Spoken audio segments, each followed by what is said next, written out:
Hello, everyone, and welcome to this week's edition of Sports Talk. I'm Jeff Sylvia. And I'm Aaron Bolio. And we're on to Week 8 in the NFL. We're going to break down the Pats and Jets. And also, it looks like we're going to have a Bruins season, thank God.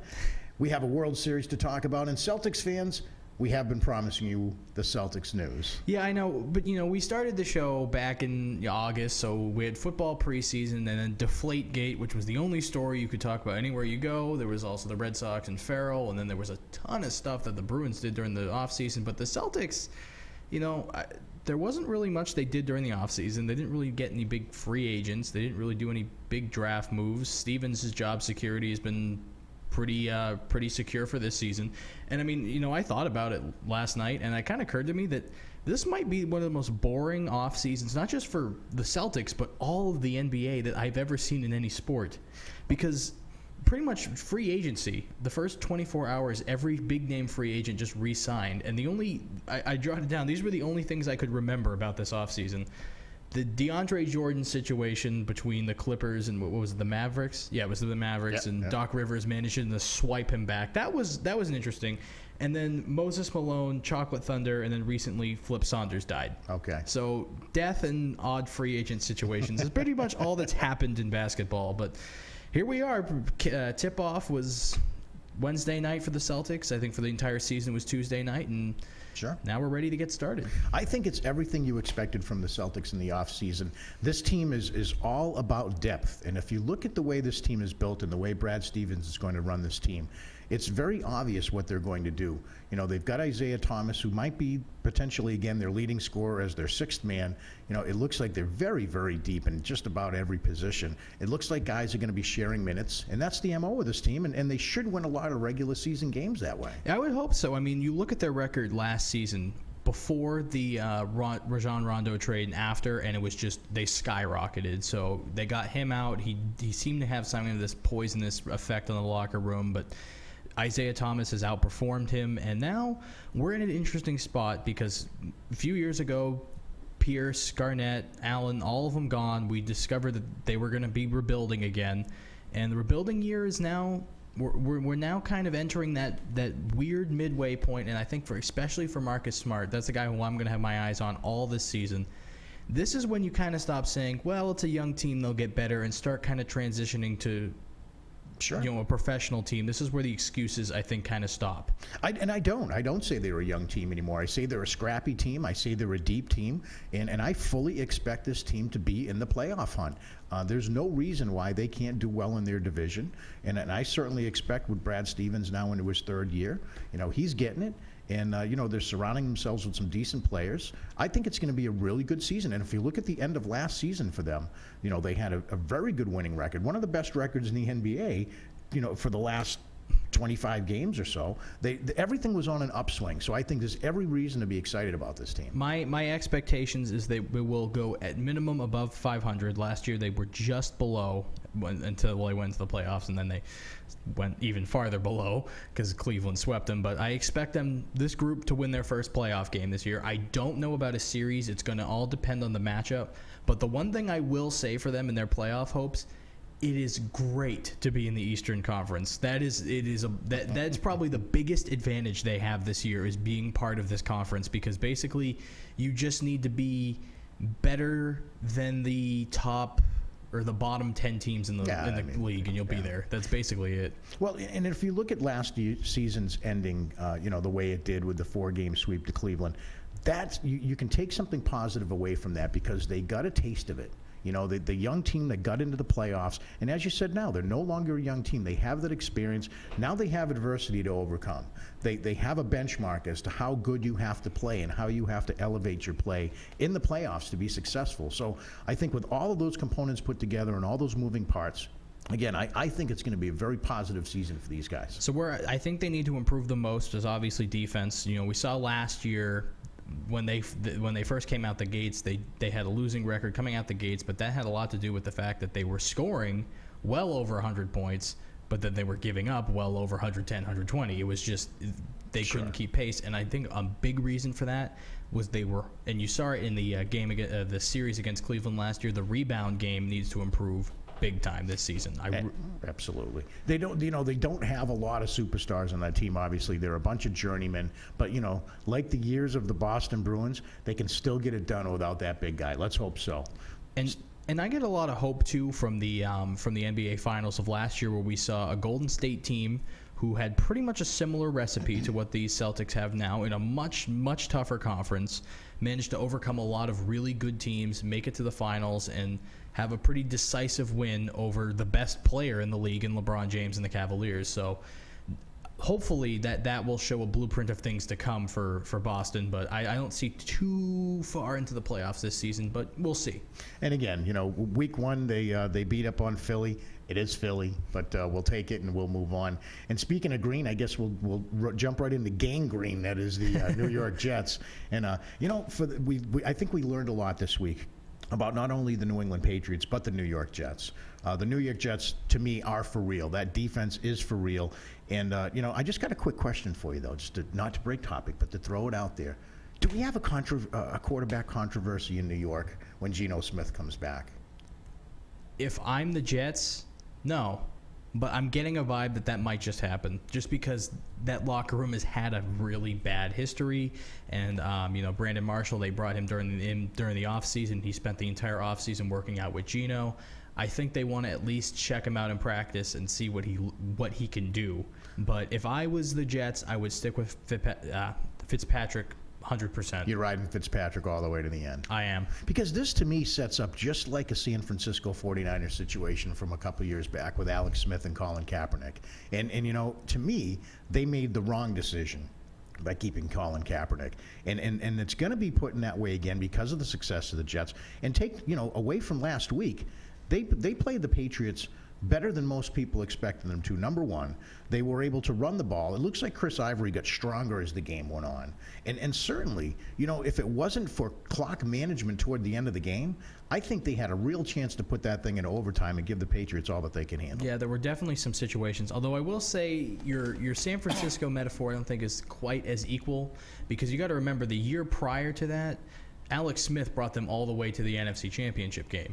So that, Alex Smith has proven himself to be a decent quarterback. Geno Smith, I haven't seen him accomplish anything yet. So that's why I would definitely stick with Ryan Fitzpatrick. But this was a big test for the Patriots, mainly because this was the number one defense in the league, and I think still looked like it, but they still managed to score in the end. And I will say before you have, all year you've been talking about a guy by the name of Danny Amendola, yes, and this was his game. This was Sunday. His breakout game. I have been calling this all year, and it's very simple to do the math, guys. You cover Gronk, you cover Edelman. You've got the two tight ends coming out of there with Chandler, and who's the odd guy out? It's Amendola. And I'll tell you what, he made plays that were so acrobatic. You can tell his confidence level has soared since they put him back in that punt return situation. You can see that his confidence is just elevating by the game. He was huge in the playoffs for us last year, and every single week I say the same thing. Danny Amendola can be the X factor, and now he's really proving to be that. Yeah, I know. He probably caught twice as many as LaFell dropped. I mean, that's makes a pretty big statement of that game. I'm really curious how that would have went if LaFell hadn't had those 6 drops, because all of those were for first downs, and they were all really bad. How bad do we get on LaFell for that? Because, to me, okay, a couple out of the gate, you're a little rusty, but drop after drop after drop, the kid that played the week before had it all over him. I will give LaFell credit. He's owned up to it. He definitely felt bad about that, but I don't want to use rust too much as an excuse. I've seen some guys come out real rusty who have worse injuries, who have been out for an entire season and come back. And the fact of the matter is, it wasn't like he was being covered and had to make a great athletic catch. That would be one thing.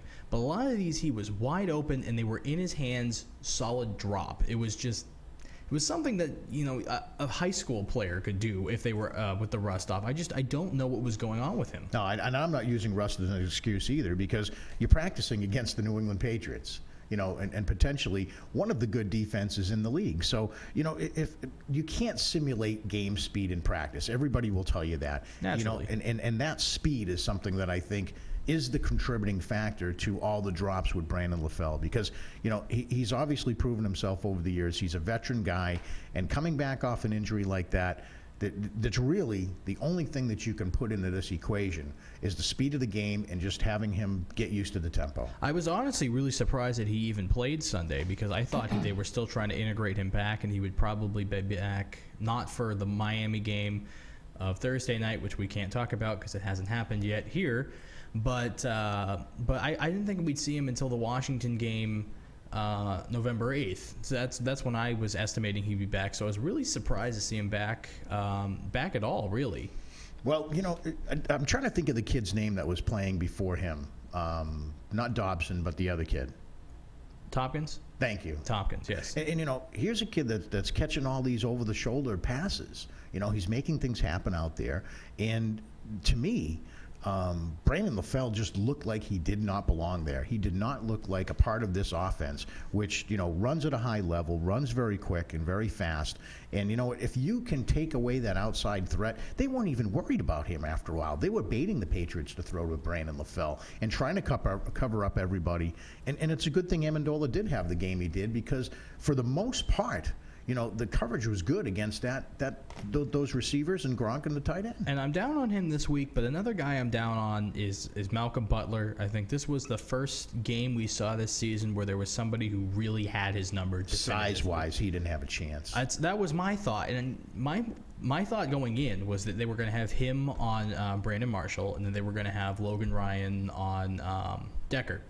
And then they did the opposite, and I went, you know what? I'm okay with this for now. It seems like a good plan. And to be fair, Logan Ryan and Devin McCourty did a pretty good job in the Marshall in the first half. They kind of broke down in the second half, but I was really sure that they were going to switch it up in the second half. And I feel like Butler could have done a pretty good job on Marshall, just because Marshall's known for his quickness. He gets open really easily, and I feel like that's what Butler's strength has been, is being able to keep up with some of the more agile guys. But it was clear when you saw Decker stop on a dime and turn around, Butler was late to that, and he just didn't have the size to keep up with it once it happened. Well, that's been the question with this team the entire season, is that secondary. And, of course, now we talk about the offensive line being banged up, the 3 rookies that are there, and all the injuries that we have to overcome there. But the major question mark in this team has always been the secondary. And I think that they were exposed this week. And by a guy, Ryan Fitzpatrick, who had a pretty decent game, didn't cost them the game, managed the game well. And I think he exploited some of those weaknesses in the Patriots secondary. But first of all, man, what about the Patriots running game, huh? 16 total yards, 15 of them by leading rusher Tom Brady. Are we ever going to say that again in a broadcast? Ever? You are never going to hear that again. It's just, that's one of the things that's kind of incredible about this team is some teams, they cannot rely on the pass, but they win with it. This is a team that can rely on it, and that's I think is a great strength. I was glad that they did go as pass heavy as they did, because I think it was clear that if they tried to run with Blunt and with Bolden, I think Bolden was out and Lewis was definitely out. I don't think they would have gotten anywhere. I think it would have looked similar to the divisional game against Baltimore last year, where Blunt, I think, got maybe like 3 total yards. So they basically scrapped the run and just went all out passing. Well, you got to hand it to the game plan. I mean, the Patriots have always been a team that they will size you up and they will beat you how they want to beat you. If they're going to run the ball against you and they set out to do that, they'll focus on it and they'll do it. And just like they showed this week, if they get to pass the ball 90% of the time and Brady's got to throw it up there 60 times, they can do that too. And in either case, they're equally as effective. Against a secondary with Revis and Cromartie, which Revis I think had a really good game. You didn't, sure. When you don't see Revis, that's how you know he's having a good game. He kept his guys shut down. Edelman did not do particularly well when he was being covered by Revis, but they managed to find ways where they said, well, all right, we'll let Revis have his island, but we'll exploit everybody else in that secondary. And they did a pretty good job in that. And it kind of reminded me of the Super Bowl against Seattle, where it was a similar situation with one of the best corners if not the best corner, with Richard Sherman, and a really good secondary altogether. But they managed to use their quickness and find holes in their defense. So that was pretty impressive to me. Well, one thing that does concern me is the health of Dion Lewis. And you know, for 2 weeks now, he has been questionable and hasn't played a lot of minutes due to that stomach, abdomen, whatever you want to call it, injury. He's a key part of this offense. And guys, now when they're preparing for the Patriots, you have to account for him. And I think taking that, and to me, he, as good as Shane Vereen was, as good as Stephen Ridley was, as good as Danny Woodhead was in those situations on third down, I think this guy brings all of that to the table. And when you take that out of the equation, I think it hurts the Patriots offense. And we saw a little bit of that vulnerability with their game plan and how they had to approach things. I got the vibe all the game against the Jets that if they did have Lewis, it would have been a lot farther apart.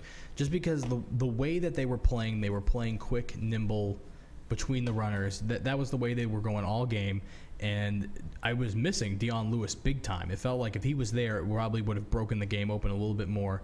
But that's the case with the Jets. I don't know how Dion Lewis would go against some other defenses because not all defenses are built evenly. I couldn't name a team right now, but I feel like there are definitely some teams that are designed to prevent run yards after the carry like Lewis and Edelman bring.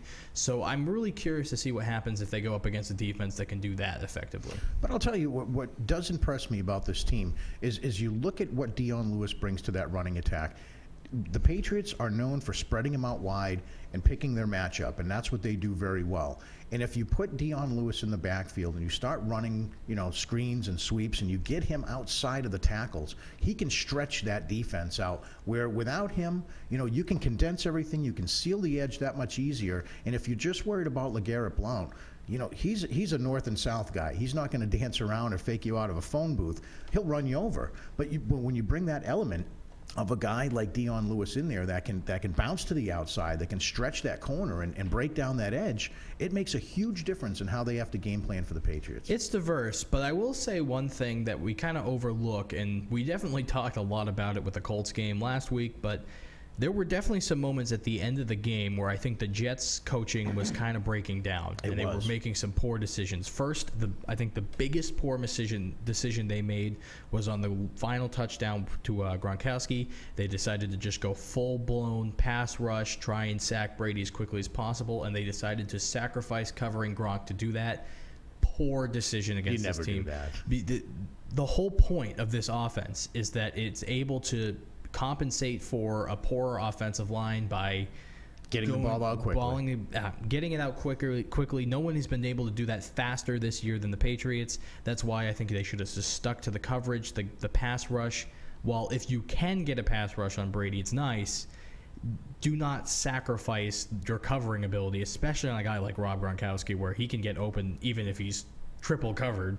You would not want to. That was a horrible decision. They were basically begging for a touchdown to happen on that play. I think it's coaching. If you look at the way the Patriots prepare and you look at the way that offense is run, the statement goes to the coaching staff for making that play look so easy. There is no way, I don't care what you're gambling and what you're bringing for the house, there's no way Gronkowski ends up that open, without a proper game plan. And I got to ask you this, though. Do you think by chance they were trying to let him down the field a little bit early so they could get some extra time? No, because that put the game up 2 scores. Okay. Definitely not. And I will say this. The coaching for the Jets was good. Right up until that point. Right up until then. I think the pressure just kind of got to him, and I don't blame Todd Bowles when it was as big of a game and he's a first-year coach, but you definitely saw it. It was just one. I think it's one of the kind of things that separates the greats from the average, from the pack. You'll see the better teams in the league right now. When the going gets tough get going. They know exactly the right decisions to make in certain situations. And I think Bowles, while he coached well throughout, the pressure got to him at the end. Oh yeah, the time management at the end of that game was horrendous. It was why they weren't calling timeout. And saving valuable seconds on the clock when they had the ball back, especially after recovering the onside kick like that. I couldn't figure it out. I couldn't believe the clock was still running. You have to. And it's, I would have called at least one. But I think the thing you got to think about, too, in terms of clock management is when you are on offense, you have control of the clock. You can spike it when you need to. You can get to the sidelines and get out. So the time to use your timeouts is when you're on defense, and don't have those options. That's right. And I don't know why he saved all 3 for that drive, and then the whole drive, and then the whole drive when they knew that they needed 2 scores and they didn't have a lot in way of time, they kept throwing right down the middle. Now, is that a mental error by Fitzpatrick, or is that a coaching error? Because, everybody's looking for a sideline play there, or everybody's looking for a quick out and spike the ball. But when you get down the field 15, 16 yards and then try to hurry the offense up to the line of scrimmage and spike the ball without calling timeout, what other result could they possibly expect? I'm putting that 80% on Fitzpatrick, 20% on coaching, because Fitzpatrick is not a rookie; he's a veteran. He's not one of the spectacular players, but he knows these things. But I also kind of put it on coaching because there is a whole set list of these of plays that you have in those 2-minute drills that are designed to make sure that you get it to a guy to the sidelines. And I think they were using a playlist or a play sheet that was more designed for having those timeouts and only being down a field goal, because those were perfectly fine plays if that was the situation, because you want to take some clock off and don't give the Patriots another drive if you can try and win it then. But they needed 2 scores. I don't know why they weren't trying to call something that might have gotten someone open in the sidelines, especially like Brandon Marshall or Eric Decker, who were catching the majority of those in the middle. Matching up really well, making those catches, To me, there's a lot to be learned about both teams here. The Jets are definitely for real, and I think that they were a couple of plays away from actually winning this game. They were. I mean, they were the hungrier team coming in. They seemed to me to be playing with more emotion throughout the game. They were able to take the lead back from the Patriots, which is something that no team has done yet, in Foxborough, no doubt. Nonetheless, it's going to be a tough division with that team in it. And I certainly expect that defense, to be around, and that team to be around in the playoffs, no doubt about it. And I think it sealed my decision. There was kind of a controversy going on about, is Denver the better team they'll play this year, or the Jets? And I think I officially am saying the Jets. I've only been seeing Manning getting worse. I've only been seeing the Jets getting better. And Week 16 at New York Jets, mark your calendars. They're going to be loud in that stadium, MetLife. And quarterback controversy. We'll see what happens if they ride Fitzpatrick till the end of the year, or when Geno Smith comes back. If they're he gets smart, his they shot. will do that. A lot of big games last week, a lot of surprises across the NFL. And, of course, we'll cover them real quickly here. The Seahawks all over the 49ers. Any surprise for you there? I could not believe how bad Colin Kaepernick looked in that Thursday night game last week. I knew that Seattle would get the better of them, because they usually do, but that was one of the worst performances I've ever seen out of Colin Kaepernick in his history. And credit to the Seahawks. They brought the heat, and they definitely rebound, especially when they've had having a lot of doubt surrounding that team this season. They're still below 500, but 4 losses was what they were at last year, and then they went on a massive winning streak, bringing them all the way to the Super Bowl, where one play was basically the difference between them winning it. For the second year in a row. And there's no doubt that team, in that division can be something that is a force going down the road, and something that can be there at the end. There's no doubt about it. San Francisco, on the other hand, to me, is going in a completely opposite direction. To me, they've figured out Colin Kaepernick, and he'll have his games. He'll have a couple of games where he might, have a decent run at things. But for the most part, I don't see him being successful for this team. And what do they do with him? I don't know. I don't know what the quarterback draft class looks like, but 2012 they kept saying it was the year of the read option, because that was when RG3 had his breakout rookie year, and we saw Russell Wilson doing a lot of read option. We saw Andrew Luck doing a lot of read option in their rookie years. And then Colin Kaepernick came along, and everybody kept saying that this was the future, and the pocket passer is dead, and all this stuff. And I literally said, this is going to go the way of the Wildcat. This is going to be really cool for maybe like a year or two, and then people are going to figure it out. Yep. And I mean, Michael Vick had already been doing it for a decade, so it wasn't like it was anything new. And we're seeing it now. We're seeing guys who rely on it go extinct, and then we're seeing guys like Andrew Luck and Russell Wilson who use it to their advantage but want to stay in the pocket, succeeding. And more than not, we're now hearing about the fleet of foot Tom Brady, who's able to move outside the pocket, extend the play. He has vastly improved his footwork, and he may not be a guy that's going to gallop around and get you yards, like he did this week, the leading rusher. But, man, he's definitely improved that game of his. Well, I think that's the big difference. When you see, like, as I said, Russell Wilson, Aaron Rodgers, and now Tom Brady with his increased footwork, they run to pass. They don't turn They a don't run to pass run. play to run. Right. And I think that's been a big difference. But a team, That'll keep them healthy. a team I would like to acknowledge real quick, just because I hate them, is the Baltimore Ravens, who have one win. And that one win was credited to a Ben Roethlisberger Pittsburgh Steelers that had Josh Scobie miss not one but 2 field goals that could have put the game away. Yeah. So where's the future of Baltimore lying now? To me, Baltimore is a team that's pretty much on the decline. That defense is not what it used to be. Of course, the Cardinals were all over them, last week as well. So there's just not that edge on defense that they have. Flacco's got nobody to work with, and they're not going to be able to run with the big dogs if they can't put up points. And I called this 2 years ago, and after they won the Super Bowl, Ray Lewis and Red Reed were gone, and they invested all their money on Joe Flacco. And I said, Joe Flacco, he's good in the playoffs, but he's not the elite quarterback that he keeps saying he is. And we're seeing it this year because, we've seen guys in the past like Tom Brady, Peyton Manning. I've seen Phillip Rivers have a few years where all his guys were injured. When the Packers won the Super Bowl a few years, half their team was injured. Those were guys that when they had no one to throw to, they made poor receivers great. That's right. And the only guy that Joe Flacco has had any sort of chance of getting a completion with has been Steve Smith, who is retiring at the end of this year. Right. He's not that guy. And there's no future to that team. There's no future after they invested everything in one guy who really I don't think deserves it. Yeah. All right, Pats over the Jets. We covered that game pretty extensively. New Orleans goes into Indianapolis and beats up on the Colts. They were out in front early, never looked back. The Colts put a couple of scores up at the end. The Colts are really headed in the wrong direction, too. Oh, my God. I mean, it reflected because they're 3-4. Their 3 wins came against the Titans, Jaguars, and Texans. They're division rivals, and their 4 came against everybody else. Yep. That's been their bread and butter, and I think they're going to win their division this year, going 7-9. In spite of themselves. 7-9 will be their record at the end of the year. That's probably the most horrible division I can think of in football. It's dreadful. And to think that everybody's still in it. The Jaguars had beaten Buffalo in London, and now Houston, as bad as they were against Miami with that complete debacle, 41-0 at the second half, going into the second half. They're still alive in that division. Unbelievable. And the Dolphins did beat up on the Texans 44-26. The Rams all over the Browns. We kind of picked that one as well.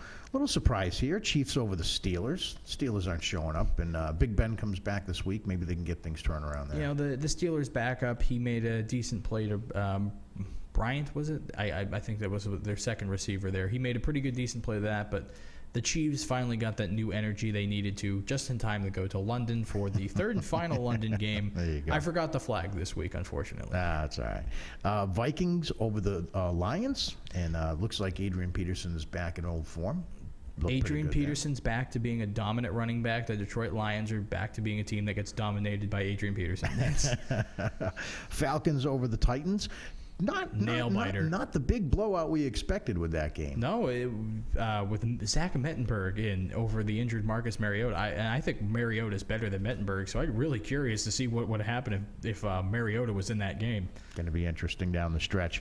Redskins squeak one out over the Buccaneers in one of the last plays of the game with seconds left. I was close to sweeping you last week on the picks, and I thought I had it because of how dominant Tampa Bay was, but credit to Kirk Cousins. He found a way. Yeah, that's a team that's fighting for their lives right now. They found a way to win for them a very They're big alive game. In their division, too. That NFC East has been pretty poor as well. And that whole division seems to be turned on its ear right now. The teams that we thought were going to be good at the beginning of the year are sucking pond water. And vice versa. Raiders and Chargers, big surprise there for me. That was the game of the week for me. I think the Raiders prove that they're a legit team right now. And they are. They can score points. They're playing defense, and they held off, the San Diego Chargers. And you know Phillip who Rivers. the number one receiver is for yards after the catch? It is not Julian Edelman. It is Amari Cooper. The rookie from Alabama in Oakland. Him and Derek Carr just have this great chemistry on that offense. They're going to be a good team in a few years. And they slowed down the Chargers after he put up 500 yards the week before against Green Bay. You figured Phillip Rivers is going to come out gunslinging again, and they just couldn't score enough points. All right, Giants and Cowboys. Giants beating the Cowboys. Matt Castle taking over as quarterback. Not a lot of success there. The Giants are starting to show and to flex their muscles a little bit in that division. I think they're the team to beat in that division, and I think they're going to be a little bit more dangerous in the playoffs than most people are giving them credit for. I still like Philadelphia in that division despite their loss to Carolina.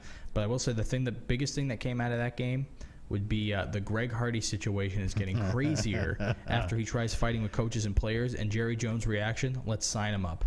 When Des Bryant in that situation is the voice of reason, we have a big problem. And they've learned nothing from Terrell Owens. Nothing. And Terrell Owens, he wasn't like a criminal by any means. He was just locker room distraction. So you would think that you would learn to get guys like that out of there. But when you have a guy who's literally trying to fist fight teammates and coaches, that's a problem. And then you got the owner up there saying, well, we want that passion on our team. No, you don't. That's not passion. That's not passion. That really isn't. That is behaving like a complete buffoon. And, do you think that there's anything positive that the Cowboys can take out of this situation moving forward? And how does Greg Hardy fit into that lineup for the end of the season? Their defense has been pretty good, and they've survived. They haven't won without Romo, but they've kept it close without Romo and Dez. So they could be one of the better teams once those guys come back.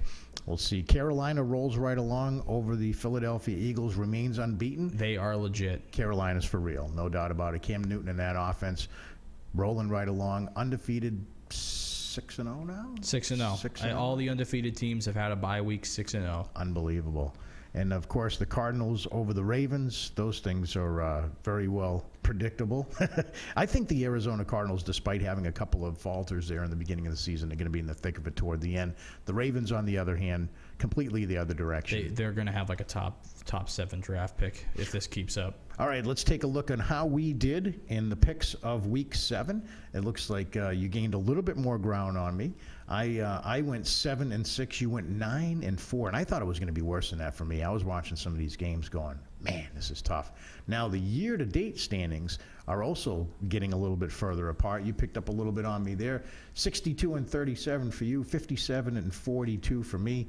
I got some work to do. See, I love that because my loss is just below 40. Yours is just above. Mine's just above 60. You're just below. But because of that, the digits make it look a lot bigger than it actually is. Well, this is how I give you a false sense of security. There's a lot of football left. Well, coming up after the break, we will talk about next week, and maybe Jeff will be able to catch up. But this week, we have a humongous matchup going on between the Packers and the Broncos. So there will be at least one undefeated team is going to get knocked off this weekend. And if many of you know, that was a rematch of Super Bowl 32 between John Elway and Brett Favre. So awesome. We have that coming up for the break, and we'll be right back. The National Football League is going gold for its 2015 season. This is to celebrate the 50th anniversary of the largest game in American sports, the Super Bowl. Coincidentally, there will be 19 Super Bowl rematches throughout the 2015 regular season. We here at LATV and at Sports Talk wish to celebrate the Super Bowl's epic milestone. So, each week, if there is a Super Bowl rematch happening that weekend, we will give you a quick 1-minute recap of that game in all its glory. This week features the Packers and their quarterback in the prime of his career versus the Denver Broncos and their aging Hall of Famer Peyton Manning. Much like when they played in Super Bowl 32 when the aging John Elway took on the young stud Brett Favre. The AFC had lost 13 of the previous Super Bowls, with Elway and the Broncos losing 3 in 4 years, giving them a losing reputation. Elway knew with his career coming to a close, this could be his last chance to change that. Consider your career complete if you didn't win a Super Bowl? Yeah. It was a standard answer because it's really the only answer I had. But the bottom line is, no, I would not have been satisfied if we were never able to say that I was a world champion, a Super Bowl ring. But they would have to go through the Super Bowl 31 and defending world champion Green Bay Packers, who came off to a fiery start and showed why they were one of the league's best. Despite all the talk of John Elway, the game truly belonged to Terrell Davis, who managed to get 157 yards, 3 touchdowns, and even overcame temporary blindness in the first half. But in a wild fourth quarter, John Elway still came up clutch, getting a key first down on the world-famous helicopter tackle, setting up Terrell Davis's second touchdown to give the Broncos a late-game lead. But the Packers tied the game up immediately, and it looked like history was doomed to repeat itself for the Broncos. But masterful running by Terrell Davis gave them the lead once more, and a key fourth down stop by the Broncos defense sealed their first ever world championship and ended the AFC's 13-game losing streak in the Super Bowl.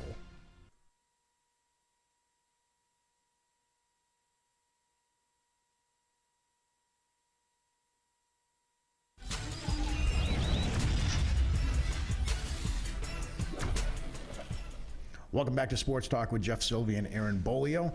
And we are now into Week 8 of the NFL, and that makes it's time for us to put our picks forward for Week 8 in the NFL.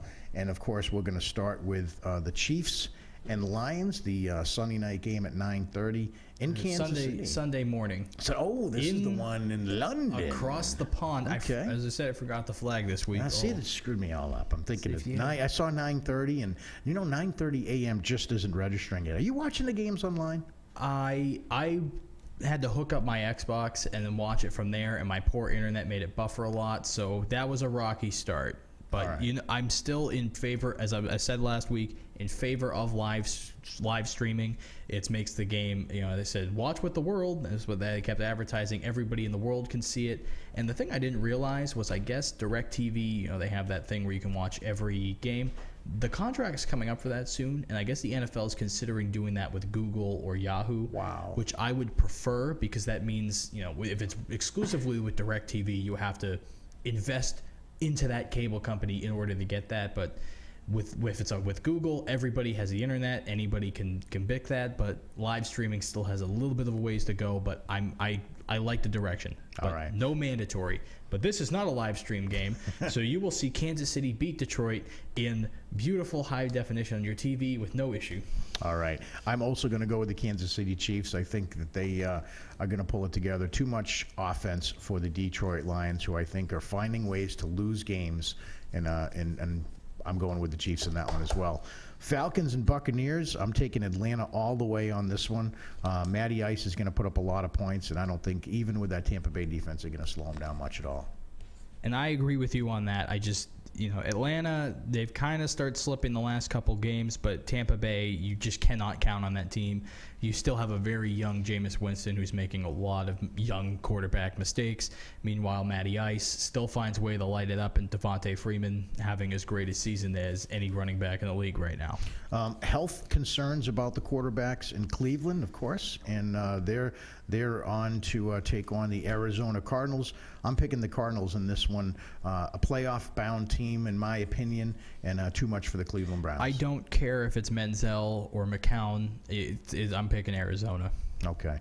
San Francisco and St. Louis, the 1 o'clock game in St. Louis. I'm taking the Rams in this one.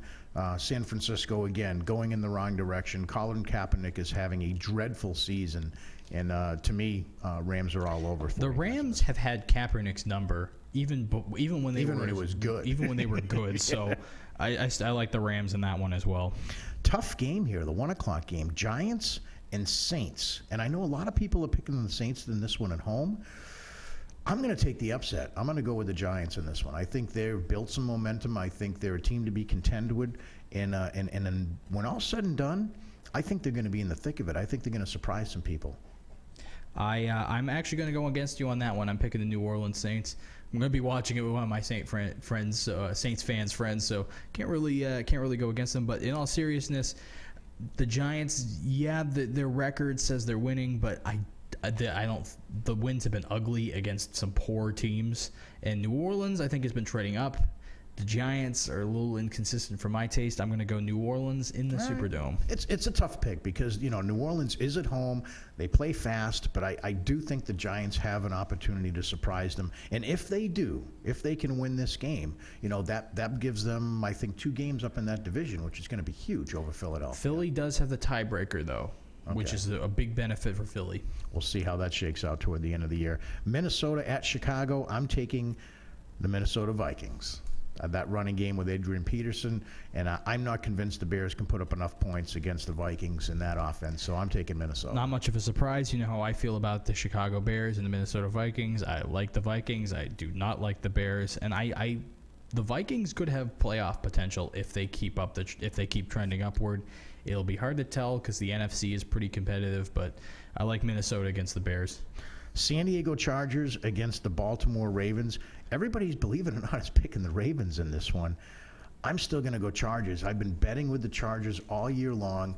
You know, I still think Phillip Rivers has the potential to have these huge games. And in Baltimore, too many points. I was about to say, let me guess, you're picking San Diego? Because I'm picking San Diego too, because as I just said, Baltimore is not a good team right now. And then I don't think they're going to put up enough points. I think even Phillip Rivers on a mediocre day, and plus now they have the second tight end going in that offense. I think they can put up way too many And points. I think the difference between these two teams when you watch them is when San Diego loses, they make it a game out of it. Baltimore's just been ugly every week. The return of Big Ben Roethlisberger and the Pittsburgh Steelers taking on the undefeated Cincinnati Bengals. I think that the Bengals remain undefeated. I still think that the Bengals play exceptionally well in the regular season. The problem I have with the Bengals is when Marvin Lewis and that team need to turn it up for another notch for the playoffs and kick into that next gear. They just don't know how to do that. It's not the time of the season that I think that Pittsburgh's going to challenge them, especially with Big Ben coming back for his first game. Now, later in the year, you ask me who I'm afraid of in that division, it's the Pittsburgh Steelers. But this week, I'm taking the Cincinnati Bengals. Well, you're right on one thing that the Bengals get bad when playoffs come around, but they're also bad when they play the Steelers. You know, they just historically have had the Bengals number, and I'm going to go Big Ben and the Steelers this week. Even with that defense, huh? Okay. I am. All right. We have the Houston Texans and the Tennessee Titans. Appropriate. I'm going to take the Texans just because they're at home, and for no other reason at all. I'm going with the Texans. I'm going the same. It's kind of like the lesser of two craps right now. They're both going to crap down their leg, and who's going to crap less? It's hard to pick Houston after their performance against Miami, but Tennessee is Tennessee. It's Houston, sorry. The New York Jets go into Oakland to take on the Oakland Raiders. The Raiders. I'm going to go Oakland. I'm going to go for a big upset this week. I'm going to go Oakland over the high-powered New York Jets. Wow, this is a tough game for me because I'm a believer in the Raiders, and the Raiders are at home. The Raiders are putting up points. The Jets are coming off a tough week here against the Patriots. I think I'm also going to take the Raiders in this game. I know I'm going to be sorry for doing that. I really feel like I'm betting with my heart and not my head right now, but I'm going to take the Oakland Raiders. We both have them, so it doesn't, it'll be both a win or a loss for us either way. I like to win, but I'm thinking the Raiders are going to win this game. I really think that, like you said, last week was a breakout game for them. They're making their statement, and I think this week they continue to do that against one of the better teams. I will wonder if the Patriots expose the Jets maybe a little bit. Maybe Jack Del Rio can learn a thing or two from last week's game and see if he can get the Oakland Raiders ready. My one worry is that against better defenses, Derek Carr hasn't shown up. I think it's going to be a big week for their kicker, Janikowski, to get a couple 50-yarders to take a lead against the Jets. All right, the Dallas Cowboys host the Seattle Seahawks in Dallas. No quarterback, no win. I'm taking Seattle. I'm probably not going to take Dallas until they can get Romo or Dez back. It has not been pretty. Wow, the Denver Broncos hosting the Green Bay Packers. Now, this is where I think the rubber meets the road for picks this week. You have two undefeated teams. The Denver Broncos are at home. They're slightly favored on picking. I'm still taking the Green Bay Packers. I think Aaron Rodgers finds a way to win. This is where he shines, and I think that even as good as that Denver defense is, you still have Aaron Rodgers that's mobile in the pocket. He can extend the play, make things happen, and I think they beat the Denver Broncos. I hate to make this a boring week, but I'm also going. This is going to be probably one of the more boring pick sections we've done. But he's not giving me any separation, here, folks. None whatsoever. It's not just that. It's just this week has been a lot of these games have been pretty easy for me to pick. This was one that I knew I was going to pick when I was making the break this week, just because. I've seen Denver barely survive against poor teams. They're going to be their actual first real challenge, and I think Rodgers will live up to that challenge. Absolutely. And not for nothing, the defense is winning games for them in spite of Peyton Manning. I don't think you can get away from that, or get away with that, rather, with a team as good as Green Bay on both sides of the ball. And I'm going to take a guess that we're both picking the same team for Monday Night Football as well. I'm picking the Carolina Panthers over the Indianapolis Colts. There's no doubt about that. The Carolina Panthers roll right along. I'm going with Carolina on that as well. The funny thing is, to me, if we look at how we're picking teams and breaking down games this week, it's a whole lot different than in week one when we started to look at these teams. The evolution of some of the teams that are happening now, the coaching changes, the injuries, how things are happening. Look at the week, though. It's just, week one, it's a guessing game. We really don't know what these teams are. Preseason is a pretty poor way to measure it, really, in the end. And then now, this week, week 8, we're pretty much at the halfway point, and by next week, or by after next week, everybody will have at least played half their schedule. The bye weeks kind of complicate those, but we're really getting a taste for what these teams will look like, and maybe in a couple weeks we can update our playoff picks. Well, I think what we've learned through 8 weeks, and I'd like to throw this your way for a second, who do you think can run, if you have to pick one team in the AFC, who do you think can run with the Patriots? I'm going to go Pittsburgh still. That's what I said a few weeks ago. That's what I'm saying now, Pittsburgh. I'm going to agree with you 100%, especially getting Big Ben back. I'm not as impressed with the Denver Broncos as I thought I would be because of the decline of Peyton Manning. That defense can't hold them in forever. And you know what we said at the beginning of the year when we looked at both those teams, the Broncos and the Steelers? We said the Broncos are going to rely on their defense because their offense isn't as good. And we said vice versa for the Steelers, where they're going to rely on Big Ben and the offense, and their defense is what's going to be poor. I've seen the Denver offense get worse. I've seen the Steelers defense get better. Pittsburgh's been getting better even without Ben, and I think they've had to survive. I think the test that they've had without Roethlisberger is going to help them later in the road. Sure, and I think getting him back makes a huge difference to that team, because they have been winning in spite of not having a quarterback. They had absolutely zero confidence in Michael Vick throwing the football. If you look at the way they were calling plays at a couple of those games where he was starting, it was very obvious to me that they had absolutely zero confidence with him throwing the football. That all changes when Ben Roethlisberger And gets I think back as the season goes on, we're going to start seeing the Bengals show their true stripes. No pun intended. All right, guys. Well, we are praying with all of our might that we have some sort of hockey season. We have a glimmer of hope with the first win at home for the Boston Bruins. It started out dismal. They went on the road. It looks like they were getting things together. They come home and win a big game 6-0. Are the Bruins finally figuring out a way to win? I think they are. I mean, really, when you look at it, it was a 3-game losing streak. Now they're on a 4-game point streak at the minimal. And I think one of the games I thought they were definitely going to lose was against the Islanders, and they outperformed a very good New York Islanders team. Their offense, I think, definitely is actually starting to find a way to work in this system. Especially, they are, I believe, they're the second highest scoring. They're definitely in the top 5. I think Montreal is one of the only ones ahead of them right now. I still wouldn't put them up against Montreal just because I think Montreal is a way more complete team. But the defense has been improving definitely, and I think the offense has finally figured out what it was supposed to be when they made these changes to the system. Here's what's going on for me.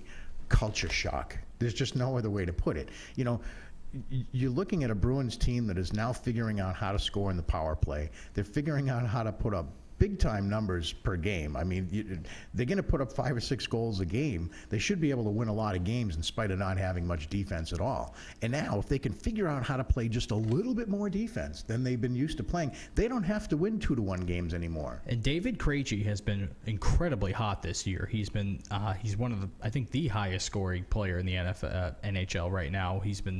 If he hasn't scored a goal, he's at least getting an assist every game. It's just been absurd what he's been able to do, which I guess is kind of non-surprising when you consider the system they were trying to build and how a guy like him would fit into it. Well, absolutely. And Krejci's always had the potential to be a big-time, goal scorer. He's one of the elite goal scorers in the NHL. To me, you surrounded him with the big bad Bruins. I mean, this is now a high-flying offense with a 4th guy up in the rush. This is the kind of offense that David Krejci can excel in. And I got to ask you, if you're looking back, between the pipes, is Gustafsson for real? Perhaps. I think a big thing with this team, just in general, has been they have a lack of depth, though. That's where my biggest Especially worries on are. defense. Especially on defense. Like, I think their defensive first line is probably the equivalent of other teams' second line, and you can just kind of bump that down Bump the it list down from there, sure. So I'm really scared to see what happens when they go up against big guys. But I mean, this season the Arizona Coyotes have been one of the best rookie scoring teams in the entire league, and they managed to shut that team out at home, and they managed to beat them in Arizona a few weeks ago. So they've had some. It's not like they haven't played nobody. They've played against some tough competition, and they have been improving. Now, see where they go from here, especially when they finally play a team like Montreal again, or the Rangers, or the Blackhawks, or one of those final 8 teams from the playoffs last year. That's where I really want to see how well this team goes up against, and I'm not sure how I would take them, just because, as I said, that depth is probably going to get exposed against a better team in the league. Well, they're trying to figure out the system. And again, I think until Claude Julien is replaced, there is going to be a hindrance there. But if you look at the way they're structured now, they're kind of like the New England Patriots. Their MO is, we're going to go out and score a lot of goals, and we're going to let the defense try to survive along the way. And if they can just hold them off enough, we can put points up on the board and we can win some games. That, to me, I think is a decent recipe to try in the regular season. I don't know how that translates to the postseason. That's it. I'm going to stick with my pick where they will win a couple playoff games, but they will not win a series. If you look at 8 games in, David Krejci has 14 points, Louis Eriksson with 9 points, and Patrice Bergeron also with 9 points. Jimmy Hayes, coming up on right wing, has got himself 8 points. And Torrey Krug is one of the most high-scoring defensemen in the league, 7 points, 8 games. They're putting points on the board, man. It's unbelievable. And I did say earlier, Torrey Krug was my guy to watch this season, just because we need, if we're going to have this system, we need a big year out of him. So I'm glad to see he's up there. Bergeron, reliable as ever, and a father now. Good for him. Yeah, that's Congratulations true. to him. Speaking of Torrey Krug, I like his attitude. And to me, I think you're looking at the future of this team as far as leadership goes. Long after the days when Chara is gone, I think he's the guy that's going to be the leader in the locker room. And if you listen to what he was talking about as they were putting this team together, and specifically the players that exited after the past season, he specifically said there are players that didn't want to be here. And he said that more than once. And that, to me, is a huge statement from a guy like that, because if you're going to have a guy in the locker room that's going to be a leader, everybody has to buy in. Everybody has to be all in.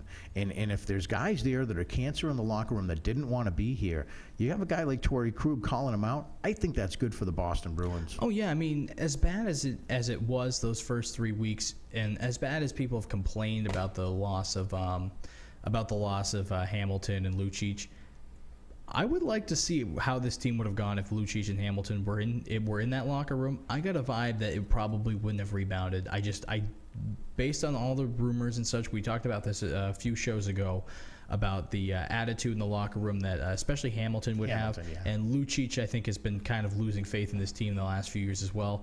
For them to be told to get a new system, I really don't think they would have bought into it. I think they would have bought into it significantly less than the rest of the team would have. So that's why it's nice to have guys like Torrey Krug that kind of say, all right, guys, we can do this if we actually, put the initiative in there instead of just kind of rejecting it or being too confused with it.